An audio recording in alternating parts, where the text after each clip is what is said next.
और अन्य लोग जो हिमालय की वास्तविक परिस्थिति से परिचित नहीं है, उनको केवल ये लगता है कि ऐसा कोई पीछे अगर पहाड़ दिखाई दें और हम यहाँ खड़े हो जाएं तो हम हिमालय पहुंच गए। हिमालय केवल पर्वत नहीं है। आप और हम इस पहाड़ को देख रहे हैं, यहाँ जाने के समस्त साधन विद्यमान हैं। आप किसी न किसी तरह यहाँ पहुंच जाएंगे, लेकिन पहुंचने के बाद भी कोई भी व्यक्ति तब तक कुछ प्राप्त नहीं कर पाता जब तक वो इस तरह की पावनता को नहीं समझता। देखिए यहाँ की ये जो मिट्टी है, काले रंग की मिट्टी, ये घास है, और इस मिट्टी की एक विशेषता है कि पूरा का पूरा पर्वत इस मृदा से बना हुआ है। तो योगी के लिए इस मिट्टी का महत्व होता है। हम इसी से आज्ञा चक्र पर तिलक करते हैं, इसी मृदा से, और यही हमारे आज्ञा चक्र के स्पंदन का प्रमुख कारण बनता है। तो जब योगी की धारणाएं प्रबल होती हैं, तब हम इनसे, इस मृदा से उस तत्व को ग्रहण करते हैं। इसलिए योगी के लिए यह स्थान बहुत ही पवित्र हो जाता है। हालांकि इस पर शयन करना निषिद्ध है, क्योंकि भूमि आपकी शरीर की ऊर्जा को खींच लेती है। तथापि योगियों को यह सिखाया जाता है, और हमारी परंपराएं हैं कि इस पर लेटना, इस पर जमीन पर उसके स्पर्श को अनुभव करना योगी के लिए अनिवार्य है। तो इसी का आसन सर्वोत्तम है। हालांकि योग शास्त्र और शास्त्र कहते हैं कि आपको बिना आसन के भूमि पर साधना नहीं करनी चाहिए, लेकिन हिमालय की इन श्रृंखलाओं पे ये नियम लागू नहीं होते। आप इस मिट्टी की पावनता और दिव्यता को अनुभव कर सकते हैं इस समय, क्योंकि हम ऊंची पहाड़ी पर हैं और ये इस पहाड़ की चोटी है। अब आप देखिए यहाँ से नीचे घाटियां, आपको नीचे सभ्यता, मानव सभ्यता नजर आ रही है। बादलों से सूर्य की किरणें नीचे उतरती नजर आ रही है। हम जिन घाटियों से आए वो लास्ट में, बिल्कुल अंत में आपको दिखाई दे रही है, वो नीचे अंधेरी घाटी जहाँ से हम आए हैं, और हमारा सफर इन हिमालयों का सफर है।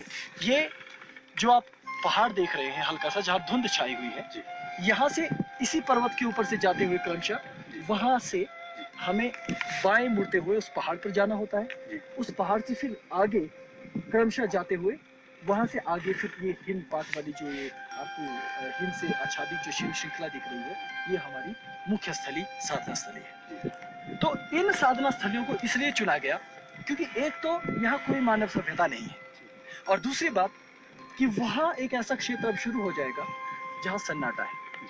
अब यहाँ पर भी पशु पक्षियों की आवाजें दूर दूर से आ रही हैं, और मानव सभ्यता की आवाजें नीचे से आ रही हैं। हमारी आवाजें नीचे के लोग नहीं सुन सकते, लेकिन नीचे की आवाजें हम सुन सकते हैं, क्योंकि ध्वनि नीचे से ऊपर की ओर गति करती है। लेकिन जब आप और हम इस क्षेत्र को त्याग कर उससे आगे निकल जाएंगे, वहां कोई भी ध्वनि फिर सुनाई नहीं देगी। केवल एक कृत्रिम मानव के द्वारा बनाए हुए वायुयानों की ध्वनि, केवल वही मात्र सुनाई देगी। तो जैसे जैसे हम इसके अंतर में जाते हैं, अंदर जाते हैं, वैसे वैसे वहां एक नया आभा मंडल आपको प्रतीत होता है। योगी जब अपनी इस भीतरी शक्ति को चेतन करके, आज्ञा चक्र को स्पंदित करके उस वातावरण में रहता है, तो उसकी साधना बहुत अधिक फलीभूत होने लगती है। इसलिए इस हिमालय की जो तेजस्विता है, उसका कोई वर्णन नहीं कर सकता। इसी कारण ऋषि मुनियों ने इसके दिव्य, पारलौकिक और आध्यात्मिक महत्व को देखते हुए योग की भूमि इसे कहा है। इसलिए समस्त योगियों का ये प्रिय स्थल है। महादेव की ये श्रृंखलाएं हैं, गुरु गोरक्षनाथ और महायोगी मत्स्येंद्र नाथ की परंपराएं हैं, और यहाँ महर्षि मार्कंडेय जैसे और महर्षि पतंजल जैसे, महर्षि वेद व्यास और परशुराम जैसे आचार्यों ने इस स्थान को चुना। और ये जो स्थान इन पर्वतों से उस पार देख रहे हैं आप, जो भगवान परशुराम हुए, वो इन पर्वतों के ये जो सारे क्षेत्र, वो उधर दूर नजर आ रहे हैं। इन क्षेत्रों का पूरा आधिपत्य भगवान परशुराम जी का रहा है। भगवान परशुराम का ये क्षेत्र बहुत ही दिव्य और अमोघ है। तो योग की ये हमारी भूमि है समस्त, और यहीं पर अनेक प्रकार के रत्न जैसे नीलम, पुखराज, माणिक्य इत्यादि यहाँ पर प्रचुर मात्रा में उत्पन्न होते हैं, और स्वर्ण भी हिमालय के इन स्थानों पर विद्यमान है। तो हम योगियों के लिए सर्वोत्तम स्वर्ण है साधना। तो योगी को प्राण, आप अनुभव कर रहे होंगे कि यहाँ प्राणवायु जरा कम है।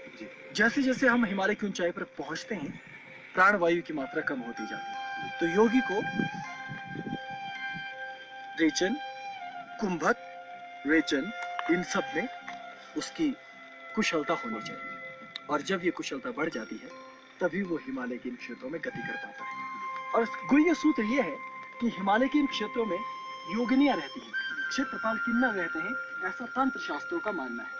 और तांत्रिक कुल भी इन हिमालयों पर रहते हैं, हम योगियों के कुल भी इन हिमालयों पर रहते हैं। तो महर्षि लोमेश इस संपूर्ण हिमालय क्षेत्र के द्वारपाल माने जाते हैं, तो बिना उनकी स्तुति किए कोई भी इसमें प्रविष्ट नहीं होता।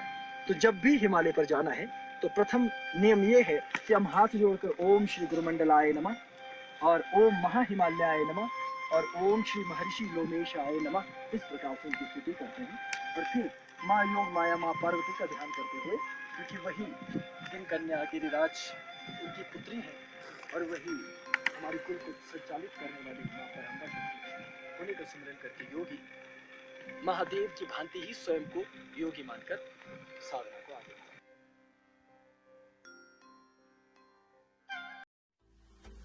Kindly subscribe my channel and get more videos and